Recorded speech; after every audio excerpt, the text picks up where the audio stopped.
આગળ આપણે ઓમેડ એટલે કે 1 મીલ અ ડે ડાયટ વિશે વાત કરી હતી. આજે આપણે વાત કરશું ઇન્ટરમિટન્ટ ફાસ્ટિંગ વિશે. તો એનાથી 100% ખૂબ સરસ રીતે વજન ઉતરે છે અને હેલ્ધી રીતે ઉતરે છે. હોર્મોન પણ એકદમ સરસ બેલેન્સ થાય છે. એને કઈ રીતે કરતા હોય છે બધા? તો 12 થી 18 કલાક સુધીનું ફાસ્ટિંગ કરવાનું હોય છે.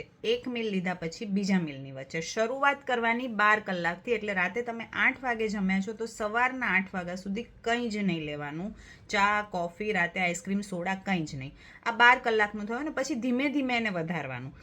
એક અઠવાડિયું 12 કલાકનું ફાસ્ટિંગ કર્યું, પછી 14 કલાકનું, પછી 16 કલાકનું, પછી 18 કલાકનું. એટલે આવી રીતે કરવાથી સાયન્ટિફિકલી તમે લોજિકલી વિચારો તો એક મીલ તમારું સ્કીપ થઈ જશે. જે સવારનું બ્રેકફાસ્ટનું અથવા તો નૂનનું જે મિડ મીલ, મોર્નિંગનું મિડ મીલ હોય છે સ્કીપ થઈ જાય. એટલે ઓટોમેટિકલી તમે કેલેરી ડેફિસિટમાં આવી જાઓ અને તમારું વજન ઉતરવા માંડે. પણ આમાં તમારા હોર્મોન્સ પણ રેગ્યુલર થશે. તમારા બોડીને રેસ્ટ કરવાનો, હીલ કરવાનો ટાઈમ મળશે. તમારી ડાયજેસ્ટિવ સિસ્ટમ સારી થશે, મેટાબોલિઝમ સારું થશે.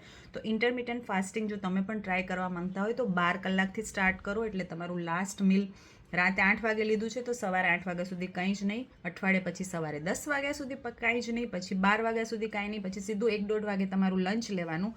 પણ ફાસ્ટ ખોલવાનું હેલ્ધી વસ્તુથી, ચા કોફીથી નહીં.